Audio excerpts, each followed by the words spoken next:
سورہ النجم نحمدہ ونصلی علی رسولہ الکریم اما بعد فاعوذ باللہ من الشیطان الرجیم بسم اللہ الرحمن الرحیم رب اشرح لی صدری ویسر لی امری واحلل عقدۃ من لسانی یفقہوا قولی. سورہ النجم.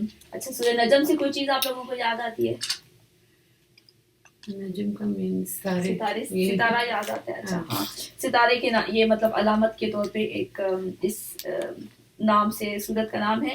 لیکن یہ وہ سورت ہے جس میں جو نبی صلی اللہ علیہ وسلم مکہ میں پڑھی تھی نا تو سب مشرکین بھی تھے نا وہ بھی سجدے میں گر گئے تھے کہ اس کے اندر ایسا کوئی ایسا میسج تھا اور ایسا جلال تھا اس سورت کے اندر کہ حالانکہ وہ انکار کر رہے تھے اللہ تعالیٰ کا اور نہیں کر رہے تھے سجدہ. لیکن اس نبی صلی اللہ علیہ وسلم نے یہ بلند آواز میں سورت پڑھی تھی مکہ میں حرم میں تو سب لوگ ایون کافر لوگ بھی سجدے میں گر گئے تھے, مشرکین لوگ بھی. صرف ایک بندہ تھا امیہ بن خلف, اس نے دیکھا کہ جب اس نے سجدہ نہیں کیا بلکہ اس نے زمین سے مٹی اٹھا کے نا اپنی پیشانی پر مل دی اور کہا کہ میرے لیے یہی کافی ہے. مطلب وہ اتنا آٹی یہ 27 سپارے میں ہے, 27ویں میں تو سورۃ طور کے بعد. تو اس نے کہا کہ میرے لیے یہی کافی ہے. تو بعد میں دیکھا گیا کہ وہ کفر کی حالت میں مرا, مطلب اس کو کبھی بھی سجدے کی توفیق نہیں ہوئی. تو اس کا جو زمانہ نزول ہے کہ وعلیکم السلام, زمانہ نزول ہے کہ بالکل پہلے جو 5 سال تھے نا, پہلے 3 سال تو نبی صلی اللہ علیہ وسلم نے انڈیویجول تبلیغ کی اسلام کی. پھر اس کے بعد 2 سال کے بعد پھر نبی صلی اللہ علیہ وسلم نے مطلب جیسے محفلوں میں جا کے قرآن سنانا شروع کر دیا, لیکن ایسے مجمع میں جا کے اور حرم میں جا کے نا اس طرح نہیں سناتے تھے. موسیٰ اس ریکارڈنگ جان what you want bored Abdurrahim is not bored. See you play with Abdurrahim. تو قرآن نبی صلی اللہ علیہ وسلم جب قرآن پڑھتے تھے تو چھوٹی چھوٹی جگہوں پہ پڑھتے بھی تھے تو وہ کفار جو تھے وہ سننے نہیں دیتے تھے نا, یا تو نبی صلی اللہ علیہ وسلم کے بارے میں ایسی باتیں بھی شروع کر دیتے تھے کہ دیکھو یہ جادوگر ہے جو بات کرتا ہے اس سے اس کا جادو لوگ بدل جاتے ہیں اور لوگ پہلے جیسے نہیں رہتے تو یہ جادوگر ہے یا یہ پاگل ہے, عجیب سی باتیں کرتا ہے, دیکھنا عجیب و غریب سی باتیں کرتا ہے کہ میرے اوپر وہی آتی ہے, میرے اوپر اللہ تعالیٰ نے فرشتہ بھیجا ہے اور اس طرح کی باتیں نا, تو لوگوں کو گمراہ کرنے کی کوشش کرتے تھے. تو ایک دفعہ نبی صلی اللہ علیہ وسلم جب حرم میں بہت زیادہ لوگ موجود تھے تو نبی صلی اللہ علیہ وسلم نے یک کھڑے ہو کے تقریر کرنا شروع کر دی, اور یہ والی آیات نبی صلی اللہ علیہ وسلم کی زبان مبارک سے جاری ہو گئی. تو اس وقت اتنی شدت تھی نا اس کلام میں, اتنی تاثیر تھی اس کلام میں, تو جیسے ہی آپ صلی اللہ علیہ وسلم نے اسے سنانا شروع کیا تو مخالفین کو اس پر شور مچانے کا ان کو ہوش ہی نہیں رہا. مطلب اتنی اسٹرانگ آیات تھی کہ وہ ہوش ہی نہیں رہا. تو جب آپ صلی اللہ علیہ وسلم نے سجدہ کیا تو وہ بھی سجدے میں گر گئے. تو یہ ہے اس پس منظر تھا اس صورت کا. اور نبی صلی اللہ علیہ وسلم نے اصل میں جو اس کا موضوع ہے یا مضمون ہے, جو اس کا تھیم ہے نا اس صورت کا, وہ یہ ہے کہ کفار مکہ کو وارن کرنے کے لیے کہ جو تم قرآن کو نہیں مان رہے ہو اس کے اوپر تمہیں وارن کیا جاتا ہے کہ نہیں مانتے پھر دیکھو تمہارے ساتھ کیا ہوگا. اور سارے دلائل کافی سارے دیے ہوئے ہیں اس میں. تو پھر ان کی کچھ غلطیوں کی, ان کی انہوں نے جو اپنے دین بنائے ہوئے تھے, بتوں کو پوجتے تھے, اور اس کے بارے میں بھی اللہ تعالیٰ اس صورت میں بتائیں گے کہ وہ جو کیا ہیں, تم لوگوں نے کیسے خود سے ہی بغیر علم کے تم لوگوں کے پاس کہاں سے علم آیا کہ یہ جو ہے یہ خدا ہیں, یہ بت خدا ہیں. تو یہ والی باتیں اللہ تعالیٰ نے بتائی ہیں. اور پھر آخر میں بتایا کہ وہ فیصلے کی گھڑی آ جائے گی جو بہت قریب ہے, اور تمہیں خبردار کیا جا رہا ہے کہ اس کو مان لو اور اس کے لیے تیاری کرو. تو لیکن وہ نہیں مانتے تھے. اور پھر آخر میں جو آخری والی آیات ہیں فَاسْجُدُوا لِلَّهِ وَاعْبُدُوا, اس کے اوپر سجدہ بھی واجب ہوتا ہے. جب ہم انشاءاللہ پڑھیں گے تو آپ لوگ بے شک مطلب اپ ٹو یو, اگر سجدہ اسی وقت کرنا چاہتے ہیں تو اسی وقت کر دیں, جب گھر جا کے کرنا چاہتے ہیں تب کر دیں, نہ بھی کریں تو کوئی فرض نہیں ہے. کریں تو اچھی بات ہے, نہ کریں تو ایسا نہیں کہ فرض آپ نے نہیں ادا کیا اور آپ کو گناہ ہوگا, گناہ نہیں ہوگا. کرنا تو آف کورس بہت اچھی بات ہے, کیونکہ ہر سجدہ جو ہم کرتے ہیں نا اس سے ہمارا ضروری نہیں ہے, فرض نہیں ہے, کیونکہ ہر سجدہ جو ہم کرتے ہیں نا, چاہے ہم جو بھی نفل نماز میں پڑھتے ہیں, نفل میں پڑھتے ہیں, یہ والا سجدہ, تو ایوری سجدہ آپ کا ایک رینک بناتا ہے, ایک درجہ نا. آپ سنت ہے یا یہ مستحب؟ سنت ہے, مطلب فرض نہیں ہے. کر لیں تو آپ کو ثواب ملے گا, نہیں کریں گے تو آپ کو جتنے بھی سجدے قرآن میں جب بھی آپ پڑھیں ضروری نہیں ہے, لیکن کریں تو بہت اچھی بات ہے, کیونکہ اس سے شیطان کو بہت تکلیف ہوتی ہے. اور وہ کہتے ہیں پھر کہ انسان کو سجدے کا حکم ملا تو اس نے سجدہ کر لیا, مجھے سجدے کا حکم نہیں ملا, میں نے نہیں کیا, تو اس کو اندر سے جیلسی ہوتی ہے, اس کو غصہ چڑھتا ہے. تو خیر, لیٹس اسٹارٹ دا سورہ انشاءاللہ. بسم اللہ الرحمن الرحیم. والنجم اذا ہوا, قسم ہے تارے کی جب کہ وہ غروب ہوا. ما ضل صاحبکم وما غوا, تمہارا رفیق نہ بھٹکا ہے نہ بہکا ہے. اچھا, یہ سورج جو ہے یہ اس کی جو اب تھوڑی سی اب ڈیٹیل ہم پڑھیں گے نا, تو اس کا کہ کس بات پہ اللہ تعالیٰ نے قسم کھائی, ستارے کی قسم کھائی, یعنی کہ کہتے ہیں کہ جو صبح کا ستارہ ہوتا ہے نا, یہ مراد ہے. حرم کچھ جل رہا ہے تو جب صبح ہوئی اور ستارے غروب ہو گئے, تو اس بات کی قسم, مطلب ایک اتنے بڑے ستارے کی قسم کھا کے اللہ تعالیٰ نے ایک بات کہی. وہ بات یہ تھی کہ ما ضل صاحبکم وما غوا, کہ تمہارا ساتھی جو ہے نہ وہ بھٹکا ہوا ہے نہ بہکا ہوا ہے. یعنی نبی صلی اللہ علیہ وسلم کے بارے میں نا, کہ جو یہ باتیں ابھی بڑی بڑی باتیں آئیں گی اس صورت میں نا, نبی صلی اللہ علیہ وسلم آؤٹ آف اسپیس میں گئے اور آسمانوں پر گئے اور ملاقات ہوئی اللہ تعالیٰ سے, اور جبرائیل علیہ السلام کو نبی صلی اللہ علیہ وسلم نے اصلی حالت میں دیکھا تھا. تو اب یہ والی اس طرح کی باتیں کوئی ہمیں بتائے تو کوئی بندہ کیا پہلا ریئیکشن, پہلا کیا آخری ریئیکشن بھی یہ آئے گا نا کہ یہ بندہ پاگل ہے, یہ وہ کیا شیزوفرینک ہے کہ اس کو ایسی ایسی چیزیں نظر آ رہی ہیں, اور پتہ نہیں کیا کہ ہم کے دماغ صحیح نہیں ہے, اپنی طرف سے اپنی کچھ خیالات ہیں تو اس لیے بنا دیا. تو اللہ تعالیٰ نے سب سے پہلے کہہ دیا کہ اب جو باتیں بتائی جا رہی ہیں نا, وہ ما ضل صاحبکم, تمہارا ساتھی بہکا ہوا نہیں ہے کہ خود سے وہ کوئی باتیں بنا رہا ہے. تو دل جو ہوتا ہے نا, وہ ہوتا ہے کہ وہ انشاءاللہ آگے ڈیٹیل آئے گی کہ کس طرح نبی صلی اللہ علیہ وسلم کو وہ چیزیں نظر آئیں, کیا کیا چیز نظر آئی. تو صاحب حکم کہ تمہارے ساتھ جو تمہارا ساتھی ہے, تمہارے ساتھ اٹھتا بیٹھتا ہے, تمہارے ساتھ رہتا ہے, تو مطلب اپنا رسول کہنے کی بجائے, کہ ہمارا رسول کہنے کی بجائے کہا کہ وہ تمہارے اندر ہی کا ایک بندہ ہے جس کو وہ چیزیں نظر آئیں, اللہ تعالیٰ نے دکھائیں, بڑی بڑی نشانیاں دکھائی نا. آسمان تک جانا کوئی آسان بات ہے. تو اللہ تعالیٰ کہنے کہ وہ تمہارا ساتھی جو ہے نہ بہکا ہوا ہے, کہ بھٹکا ہوا وہ ہوتا ہے کہ جو کسی کو اس کو راستہ نہ پتا ہو تو پھر بیچارہ غلط راستے پر چل پڑے, کہ راستہ جو نہیں پتا تو غلط راستے پہ چل جائے. یا پھر بہکا ہوا وہ ہوتا ہے کہ راستہ پتہ ہے کہ یہ ٹھیک ہے لیکن پھر بھی نہ اپنا دل نہیں چاہ رہا تو وہ انسان غلط راستے پہ ہی چلے. تو اللہ تعالیٰ کہہ رہے ہیں کہ نہ وہ بھٹکا ہوا ہے, کہ ایسا نہیں کہ وہ غلط راستے پہ جا رہا ہے, گمراہ ہے, اور نہ یہ کہ اس کو جان بوجھ کے, اس کو پتہ ہے کہ راستہ کچھ ہو رہا ہے لیکن اس نے جان بوجھ کے غلط راستہ اختیار کیا ہوا ہے. تو ایسی بات نہیں ہے. تو اور جو چیزیں آگے بیان کی جائیں گی نا, کہ وہ ایسی چیزیں ہیں کہ ایسا نہیں کہ انسان مطلب اتنی صداقت ہے ان چیزوں میں اور اتنی کلیئر ہیں وہ چیزیں, جیسے کہیں گے نا نبی صلی اللہ علیہ وسلم نے حضرت جبرائیل علیہ السلام کو اپنی اصلی حالت میں دوسری دفعہ دیکھا تھا. وہ بتاؤں گی میں ابھی آپ کو کہ وہ کس حالت میں نا, کتنے بڑے ہیں جبرائیل علیہ السلام. تو کہتے ہیں کہ اللہ تعالیٰ کہہ رہے ہیں کہ ایسے ہی جیسے کلیئر ہے, یہ سچ ہے کہ اللہ تعالیٰ نے یہ چیز, نبی صلی اللہ علیہ وسلم نے یہ چیزیں دیکھی, کہ جیسے رات ہوتی ہے نا تو کچھ چیزیں دھندلی نظر آتی ہیں, کچھ چیزیں تو نظر ہی نہیں آتی, اور جب بالکل لیکن جب ستارے غروب ہو جاتے ہیں, چاند سورج نکل آتا ہے, ہر چیز کلیئر ہو جاتی ہے نا, ہر چیز روشن, ہر چیز کلیئر ہو جاتی ہے. تو اس طرح نبی صلی اللہ علیہ وسلم نے بالکل صحیح اپنے ہوش و حواس میں اور ہر چیز کلیئرٹی کے ساتھ وہ سب کچھ دیکھا تھا, یعنی جبرائیل علیہ السلام کو. تو وما ينطق عن الهوى, وہ اپنی خواہش نفس سے نہیں بولتا. ابھی جو چیزیں بتانے جا رہے ہیں نبی صلی اللہ علیہ وسلم, ایسے نہیں کہ خود سے انہوں نے گھڑ لی ہیں, اپنے ان کے جو بھی خیالات آئے یا جو بھی ان کے دماغ میں آئے یا جو بھی ان کے دل میں آیا یہ کہہ دیا، بس ایسی بات نہیں ہے، بلکہ وہ تو وہ ہیں نبی صلی اللہ علیہ وسلم کہ نبی صلی اللہ علیہ وسلم کوئی بھی بات کرتے ہیں نا تو وہ اللہ تعالیٰ کی طرف سے ہوتی ہے. ویسے کیوں ہر بات نبی صلی اللہ علیہ وسلم جو بھی کرتے ہیں وہ اللہ تعالیٰ کی طرف سے کیوں ہوتی ہے؟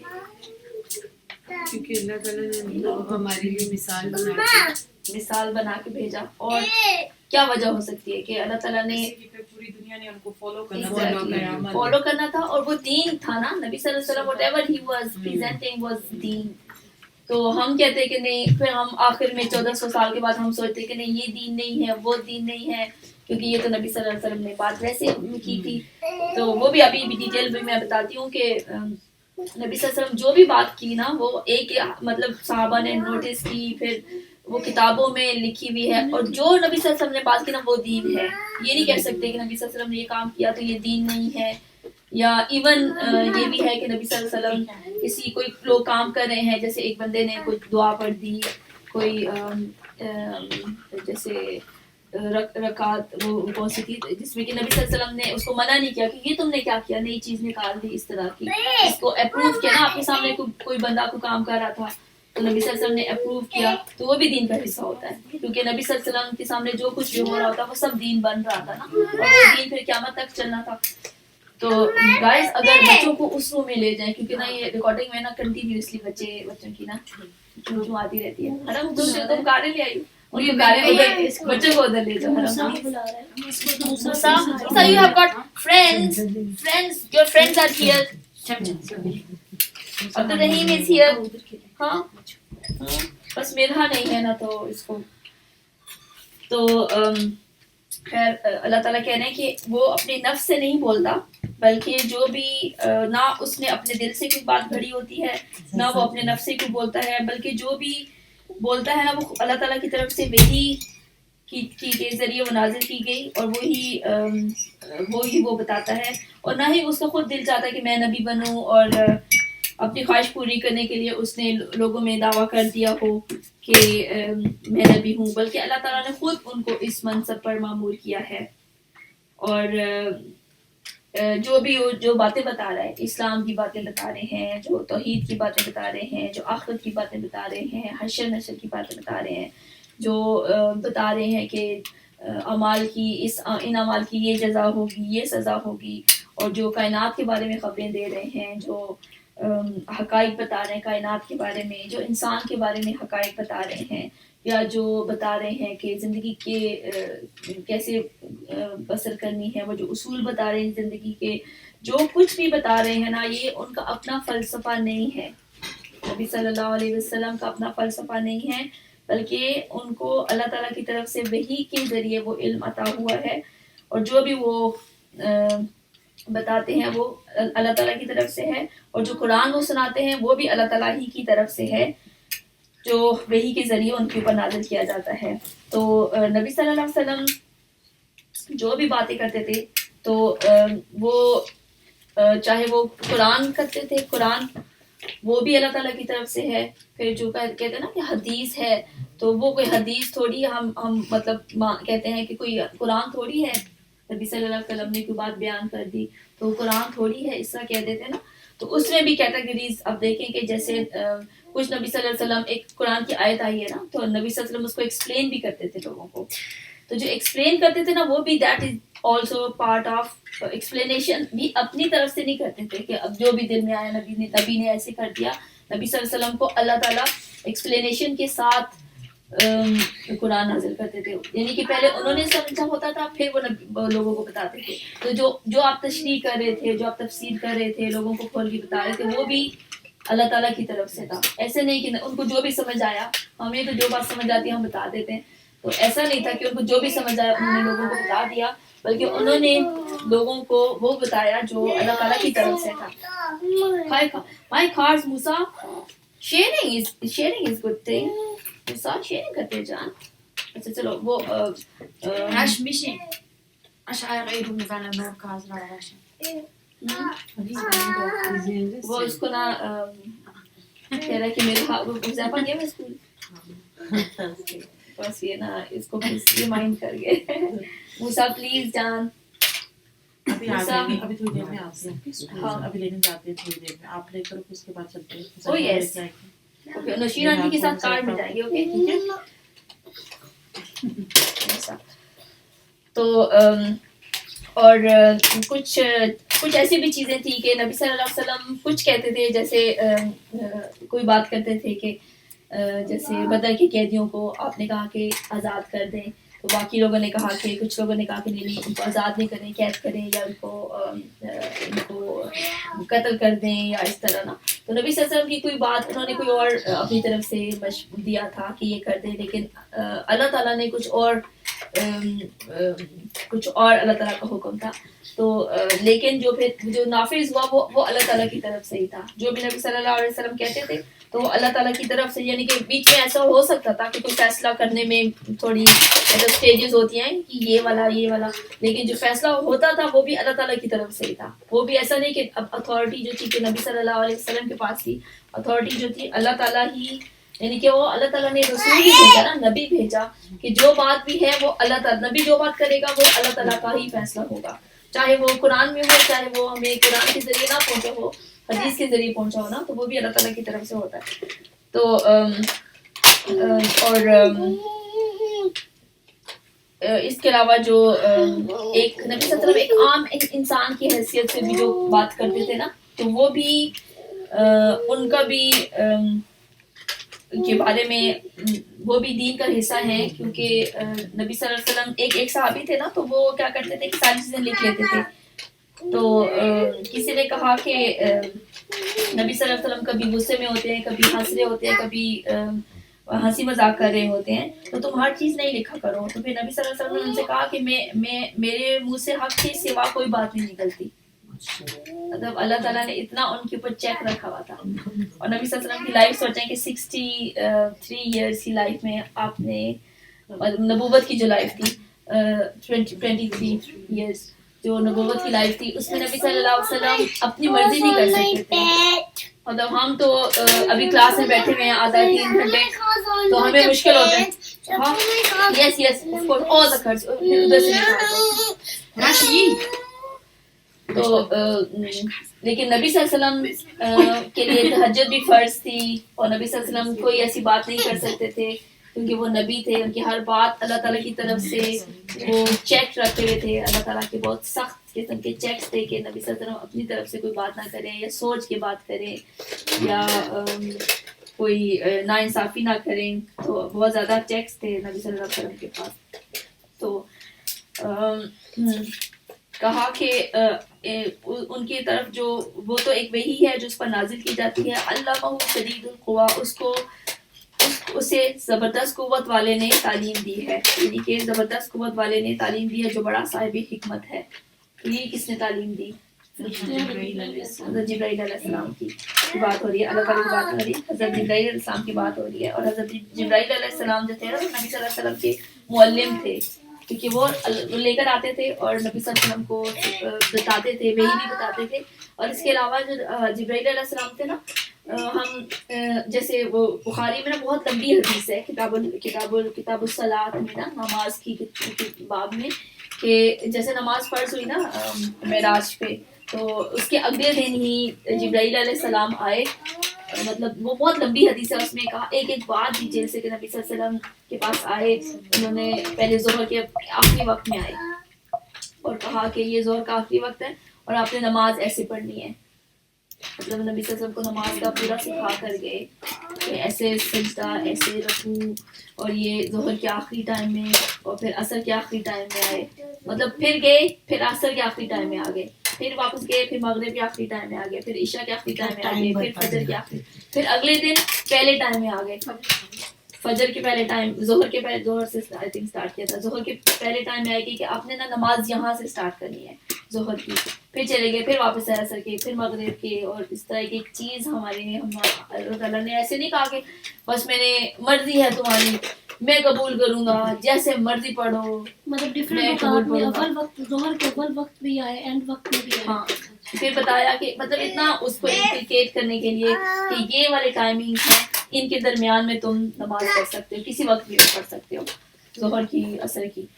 تو اس طرح جبرائیل علیہ السلام اللہ تعالیٰ نے اس کو سکھایا اس نے. تو جبرائیل علیہ السلام معلم ہوئے ذو مرۃ کہ وہ تھے بہت زیادہ قوت والے اور حکمت والے. ذو مرہ کہتے ہیں کہ جو تندرست اور صحیح طاقتور اور اس کے علاوہ ان کی حکمت والے عقل مند دانا انسان, مطلب عقلی بھی ذہنی بھی اور جسمانی طور پہ دونوں طور پہ نا حضرت جبرائیل علیہ السلام بہت زیادہ اسٹرانگ ہیں. ابھی بتائیں گے اگلی والی احادیث میں نا کہ وہ کتنے اسٹرانگ اور ان کا سائز کتنا ہے. تو چھا گیا وہ اس نے تعلیم دی جو بڑا صاحب حکمت ہے, وہ سامنے آ کھڑا ہوا جبکہ وہ بالائی افق پر تھا. تو افق ایک دم سے نا نبی صلی اللہ علیہ وسلم کو جبرائیل علیہ السلام نظر آئے افق سے, جب وہ افق پر تھا اور پھر قریب آیا اور اوپر معلق ہو گیا, یہاں تک کہ 2 کمانوں کے برابر یا اس سے کم فاصلہ رہ گیا. تب اس نے اللہ کے بندے کو وحی پہنچائی جو وحی اس نے پہنچانی تھی. نظر نے جو کچھ دیکھا دل نے اس میں جھوٹ نہ ملایا.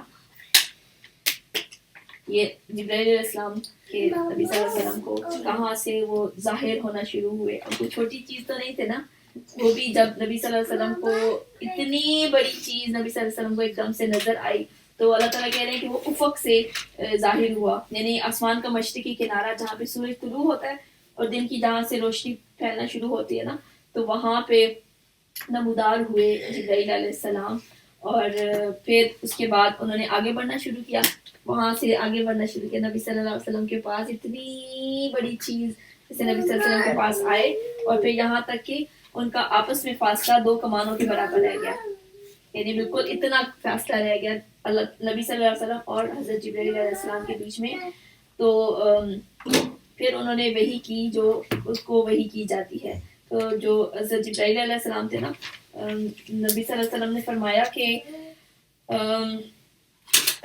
اتنے بڑے تھے کہ ان کے 600 میں نے جبرائیل علیہ السلام کو اس حدیث میں ہے کہ میں نے جبرائیل علیہ السلام کو ان کی اصل صورت میں دیکھا, ان کے 600 بازو تھے اور جبرائیل علیہ السلام کا ایک بازو اتنا عظیم تھا کہ افق پر چھایا ہوا نظر آتا تھا, یعنی ایک بازو کے درمیان جو ڈسٹنس تھا 600 میں سے بازو کے پر بھی بازو بھی کہا جاتا ہے. موسیٰ بہت تنگ کر رہا ہے بالکل Mishi, Musa you want the chips? You want chippy? Chippy, no man, he will go to other room. If you want Chris, then you have to go to other room, okay? Yes. Otherwise, no. Okay, he will go to other room. Chris play and go to the other room, please. Cars چاہیے صرف. آج cars دے دو, آج رش کرس تم مانا. تو اور یہ جو نبی صلی اللہ علیہ وسلم نے ان کو دیکھا تھا تو وہ بالکل ایسا نہیں تھا کہ کوئی شک کر سکتا نا کہ شاید خواب میں دیکھا ہو یا شاید نیند میں یا نیند وہ جو بیداری کی صورت ہوتی ہے کہ بس انسان اتنا خیالوں میں گم تھا. تو ایسی بات نہیں تھی, بلکہ پوری روشنی اور پوری بیداری کی حالت میں کھلی آنکھوں سے نبی صلی اللہ علیہ وسلم نے ان کو دیکھا تھا. اور یہ نظر کا دھوکہ نہیں تھا, نہ یہ دل کا اور نہ ہی نظر کا دھوکہ تھا کہ کوئی سوچ رہے ہوں اور وہ یک چیز کو خیالی صورت آپ کے سامنے آ گئی ہو کہ آپ کو لگے کہ میں کوئی خواب دیکھ رہا ہوں. آپ کو ایسی یہ فیلنگ جو آئے. معراج میں دیکھی اصلی حالت وہ ہے پہلی وہی یہ وہی والی بات آ رہی ہے, معراج والی بات. تو معراج والی تو سورہ بنی اسرائیل میں وہ ہے, لیکن یہاں پہ جو ملاقات ہونا جبرائیل علیہ السلام کے ساتھ یہاں پہ ہے ڈیٹیل میں کہ نبی صلی اللہ علیہ وسلم کو ایسے لگے کہ میں کوئی جیتے جاگتے ہوئے کوئی خواب دیکھ رہا ہوں, بلکہ ایسا نہیں. دل نے جو کچھ وہ ٹھیک سمجھا اور جو آنکھیں دیکھ رہی تھیں بالکل ہر چیز نبی صلی اللہ علیہ وسلم کو سمجھ آ رہی تھی. اور وہ جو پیغام دے رہے تھے تو نبی صلی اللہ علیہ وسلم کو واقعی پتہ لگ رہا تھا کہ یہ پیغام اللہ تعالیٰ کی طرف سے ہے. تو یہ کوئی سوال پیدا ہوتا ہے کہ وہ کیا بات ہے کہ اللہ تعالیٰ کے اتنی بڑی چیز اتنا بڑی چیز کا مشاہدہ کر رہے تھے نبی صلی اللہ علیہ وسلم, اور اس کے بارے میں نبی صلی اللہ علیہ وسلم کو بالکل شک بھی نہیں ہوا, اپنے اوپر بھی شک نہیں ہو گیا ہے ہمارے سامنے تو کوئی بھی چیز نظر آ جائے نا آؤٹ آف دس ورلڈ, اور کوئی کیا کہتے ہیں اس طرح کی کوئی چیز نظر آ جائے تو ہمیں تو ہم یہی کہتے رہیں گے کہ پتہ نہیں شاید ہمیں موت کے وقت فرشتے بھی نظر آئیں گے تو ہم یہی سوچ رہے ہوں گے کہ ہیں یہ کیا, میں خواب دیکھ رہا ہوں یا